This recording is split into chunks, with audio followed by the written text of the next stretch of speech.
있게끔 우리 성도님들께서 물심양면으로 함께 해주셨습니다. 감사의 말씀 먼저 드리겠습니다. 저희 청년교구는 7월 4일부터 7월 7일까지 믿음의 여정이라는 주제로 여름 수련회를 진행하였습니다. 강사로 모신 이명규 목사님은 청년들에게 꼭 필요한 말씀들을 전해주셨고요. 저는 집회를 통해서 청년들은 말씀으로 마음이 뜨거워지는 그런 시간들을 갖게 되었습니다. 믿음의 여정이라는 그 수련회 주제에 맞게 토요일 외부 그런 행사로 우리가 필그림 하우스에 있는 우리 철로역정 순례자의 길을 함께 걸었습니다. 걸으면서 신앙을 점검하는 시간이 되었고요. 수련회 전날까지 진행된 우리 청년부 자체 특별 새벽 기도회 때 철로역정의 내용을 통하여서 설교를 한 주간 들으면서 우리 청년들이 앞으로 어떻게 가야 될지 신앙의 길들을 미리 확인하고 점검하고 또 내가 지금 어디에 서 있는지를 확인하는 시간이 되었습니다. 제가 이 필그림하우스 철로역정 코스를 몇 차례 갔다 왔는데요. 우리 성도님들 중에 가보지 못하신 분들은 꼭 한번 가보시기를 추천합니다. 정말 은혜로운 그런 순례의 길 여정이 될 수 있습니다. 그렇게 여름 사역의 첫 번째 문을 청년교구 수련회로 열었고요. 여름 사역의 마지막 문을 닫는 것으로 우리 서평택 국내 선교 사역이 진행이 되었습니다. 기도해 주신 덕분에 작년을 포함하여서 38명의 국내 선교 팀원들이 사역을 펼치고 왔습니다. 이번 국내 선교는 노방전도와 또 성경학교 그리고 주방사역을 통해서 3개의 팀이 운영이 되었습니다. 먼저 전도팀의 사역을 먼저 여러분께 보고 드리도록 하겠습니다. 노방전도팀은 점심 식사 후에 가장 뜨거운 시간에 전도를 갔습니다. 짧게는 3시간, 길게는 4시간까지의 그 시간을 전도를 하였습니다. 선교 대상 교회의 이름 그리고 전화번호가 적혀 있는 풍선을 들고 저희 팀원들은 땅 밟기를 하였습니다. 그 땅을 위해서 기도하고 영혼들을 위해서 함께 기도하는 시간을 갖게 되었습니다. 여기는 외국인들이 더 많습니다. 그래서 낯선 한국인들이 풍선을 들고 걸어다니는 모습이 매우 어색하고 또 이색적이었는지 차를 타고 가다가 차를 멈추고 그게 무엇이냐, 그 풍선을 줄 수 있냐 하면서 풍선을 받아가고 이야기를 나누는 그런 시간들이 있었습니다. 풍선 아트 팀의 사역도 있습니다. 비교적 쉬운 칼, 망치, 왕관 이런 풍선 아트 외에도 어려운 그런 곰과 고양이, 강아지 같은 수준 높은 그런 풍선 아트를 우리 지역에 선보였습니다. 전도 기간 동안 보는 아이들마다 동네 거의 모든 아이들 손에 이 풍선이 들려 있었습니다. 또 타고 다니는 아이들이 자전거에도 이 풍선을 걸고 다니면서 아주 풍선으로 거리가 물들게 됐습니다. 불다가 이게 펑펑 터지는 경우들이 많았었는데요. 그때마다 다들 깜짝깜짝 놀랐는데 막 함께 웃고 기뻐하면서 이 선물들을 받아갔었습니다. 그러면서 전도팀은 러시아어로 된 전도지를 가지고 복음을 직접 전하였습니다. 러시아어로 저희가 준비 기간 때 열심히 연습을 했거든요. 정말 열심히 연습을 했습니다. 그러니 어설펐을까요? 심하게 어설펐을까요? 네, 어땠을 것 같습니까? 네, 아주 러시아어를 입에서 여는 순간 다들 큰 웃음을 빵빵 터지는 그런 시간이 됐습니다. 입만 열면 웃는 거예요. 러시아어로 말만 하면 웃는 겁니다. 그런데 어설픈 그 말들이 오히려 전도에 도움이 됐습니다. 어차피 러시아어로 된 전도지를 그분들이 들고 있어요. 어차피 그 내용을 읽는 거기 때문에 내용은 다 이해가 됩니다. 그런데 어눌한 러시아어로 인사하며 말을 걸고 복음을 전하는 게 사람들이 웃게 되고 더 귀를 기울이는 그런 도구가 됐습니다. 처음에는 우리 청년들 안에서도 어설픈 외국어로 우리가 한 달 정도 배운 이 러시아어로 그리고 길에서 그리고 전도의 내용을 전하는 게 이게 과연 될까라는 의심들이 분명 우리들 가운데도 있었습니다. 안 될 거라고 생각을 했지만 우리 주님께서 주신 복음에는 힘이 있습니다.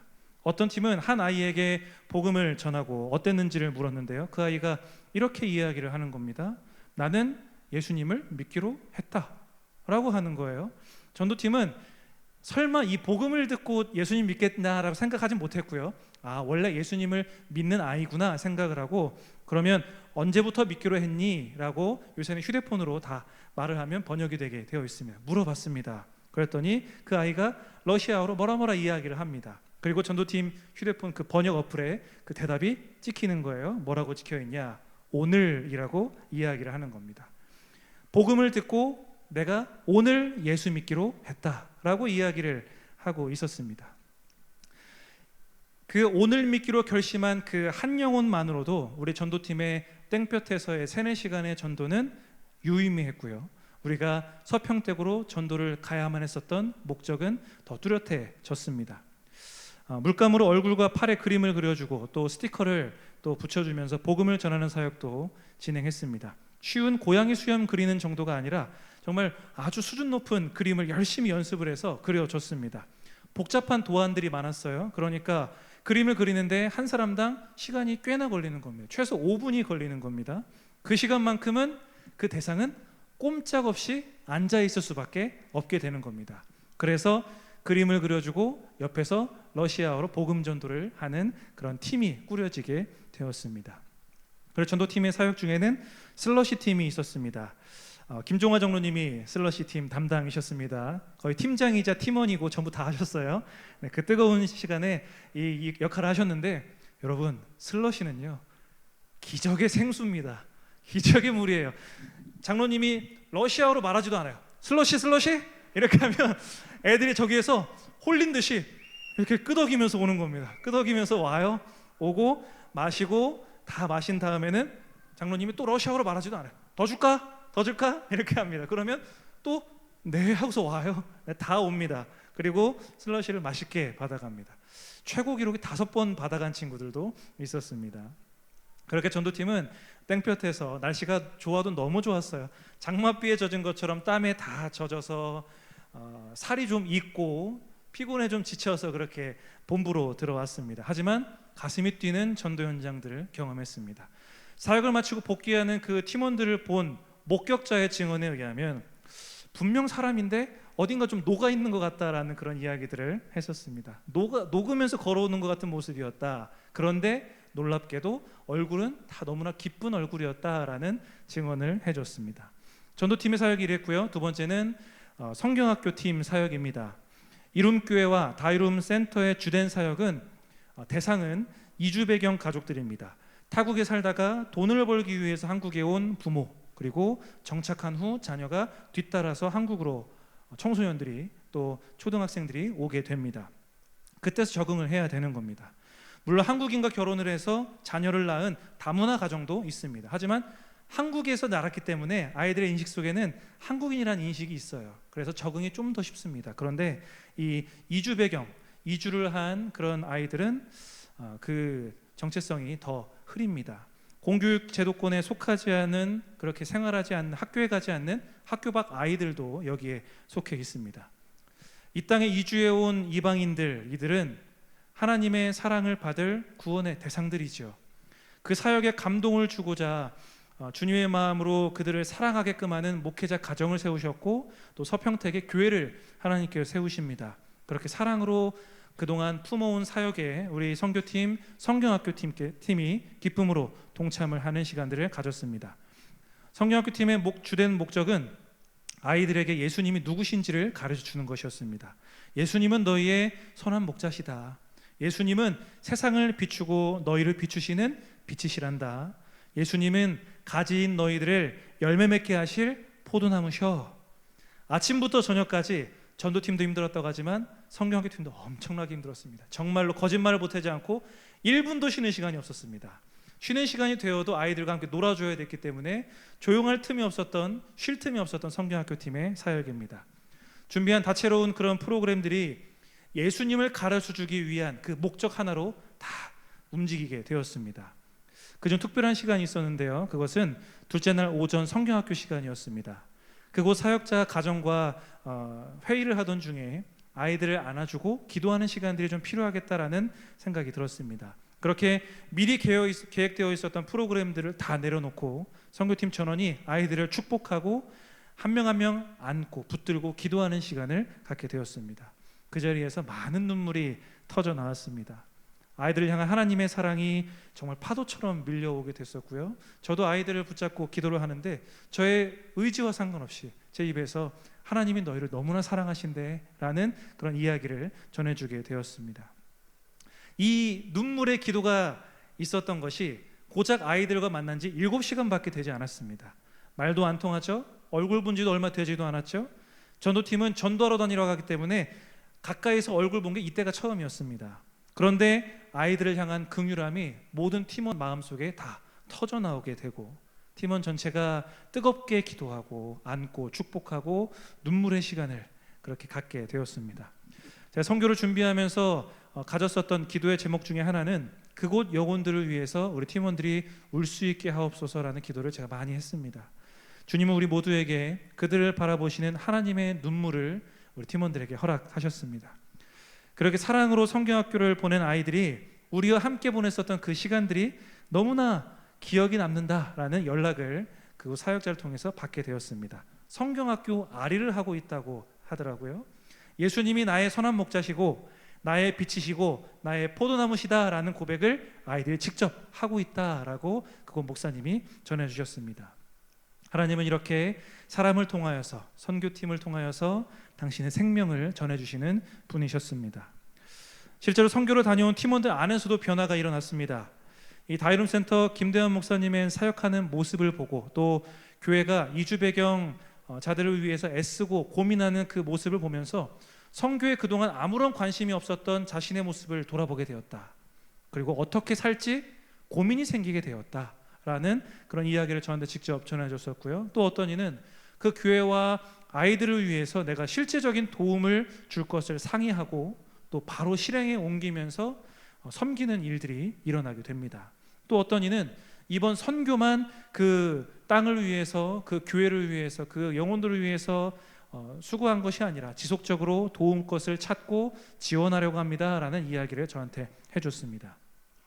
선교는 이렇게 팀원들의 시야를 넓혀 주었고요, 생각이 바뀌게끔 하는 그런 기회가 되었습니다. 우리 후원으로 동참해 주신 우리 신덕교회 장년들도 마찬가지입니다. 저희 팀이 아까 영상에서도 보셨던 것처럼 밤이 되면 시내에 나가서 이주자들을 만나고 또 그들에게 준비한 선물을 전해 줬었습니다. 노방전도를 그렇게 진행을 했었는데요. 그 선물 안에는 에스더 권사님, 정하성 권사님, 윤순혜 집사님, 정은서 집사님이 열심히 뜨신 수세미가 들어있고요. 그리고 그 무슬림들이 먹을 수 있는 간식들을 거기에 담아서 그것을 직접 러시아어를 통하여서 전하면서 선물을 주었습니다. 섬김의 손길들, 또 식당에서도 빛이 났습니다. 특별히 최영애 권사님께서 밑반찬들 그리고 조리할 돈가스 작업들을 다 도와주셔서 사역에 큰 도움이 되었습니다. 이렇게 함께하는 사역의 순간들이 많았었는데요, 돈가스 얘기가 나와서 우리 주방팀의 이야기를 빼놓을 수가 없습니다. 무엇보다 중요했던 것이 주방팀 사역이었습니다. 선교팀은 팀장들을 세우고 아주 조직적으로 움직였습니다. 이따 간증하실 우리 김혜수 권사님께서 주방팀장을 맡아주셨었는데요, 총 6명의 주방팀원이 작은 부엌입니다. 거기에서 불과 씨름하고 기름과 씨름하면서 80인분의 음식을 매 끼니마다 준비를 했습니다. 한식, 분식, 그리고 양식, 여러 정식으로 코스 요리를 같이 준비를 했습니다. 더운데 에어컨 좀 켜고 하세요, 괜찮아요 하고 제가 들어갔는데 에어컨이 돌아가고 있었던 거였어요. 에어컨 돌아가고 있고 선풍기 돌아가고 있고 그 더위 속에서 주방팀이 사역을 했습니다. 앞에서 노방전도팀 더위 속에서 수고했다, 우리 성경학교팀 1분도 쉬지 못하고 계속 애썼다 라고 말을 했지만, 생각해보면 힘들어도 아이들과 추억을 쌓고 싶고 힘들어도 더워도 나가서 복음을 전하고 어떠한 변화를 직접 보고 싶지, 성교까지 와서 밥하고 설거지하고 밥하고 설거지하고 밥하고 설거지하고 이거를 누가 하고 싶겠습니까? 그런데 주방 팀원들은 자신만을 생각하지 않고 팀원들 그리고 방문할 아이들, 영혼들을 생각하고 정말 마음과 땀과 힘을 쏟으며 사역하여 주셨습니다. 지금까지 말씀드린 것처럼 선교팀은 크게 3가지 팀으로 조직이 되었습니다. 그 산하에 세세한 팀들이 또 나누어져서 체계적으로 열심히 선교를 준비하였습니다. 각자 자리에서 맡은 것을 열심히 준비하고 선교지에서 실행해 나가면서 그 팀이 각계전투란 것처럼 여겨졌었지만 사실 팀 전체가 선교 대상 교회를 돕고 선교지의 영혼들을 사랑하고 예수님을 전한다라는 그 마음과 목적 하나만으로 하나 되어서 움직이고 있었습니다. 이처럼 전도와 선교의 현장은 씨를 뿌리고 열매를 맺으며 또 거두는 자리입니다. 복음에 씨를 뿌리고 온 청년들이 있고요, 열매를 잘 자라게 돕고 온 청년들도 있습니다. 그리고 우리의 사역을 통하여서 또 교회는 열매를 거두게 될 것입니다. 우리 청년들이 시야가 갇혀서 좁은 세상에 땅만 보고 그렇게 살아가는 것이 아니라 고개를 들어서 우리의 이웃들 그리고 세계와 하나님 나라를 바라볼 수 있는 청년들이 되도록 우리 성도님들께서 지속적인 관심과 사랑을 주시기를 바랍니다. 다시 한번 선교를 위해서 기도해 주시고 또 물질로 섬김으로 함께 해주신 모든 손길들 가운데 진심으로 감사의 말씀을 드리며 사역 가운데 우리의 모든 순간순간마다 함께 하신 하나님께 또한 영광을 올려드립니다. 선교복을 이렇게 마치고요, 구두 보고 말고 직접 우리가 했었던 국내 단기 선교 첫째 날 저녁에 진행됐었던 거리 공연 중에 일부를 나누도록 하겠습니다. 피아노 연주 그리고 한국 무용 그리고 워십 그리고 무언국 순으로 진행이 되겠습니다. 첫 번째 공연 우리 피아노 연주가 진행이 될 텐데요, 특별하게 그 이후부터는 제가 소개를 하지 않고요, 우리 이완희 청년이 거기에서 러시아 통역을 맡았었는데 현지 느낌 나게 러시아어로 여러분들에게 전해주고 한국어로 또 그 뜻이 무엇인지를 소개해주면서 매 순간순간을 소개하도록 하겠습니다. 첫 번째 공연은 장진호 청년의 피아노 연주입니다. 우리 큰 박수로 우리 보겠습니다.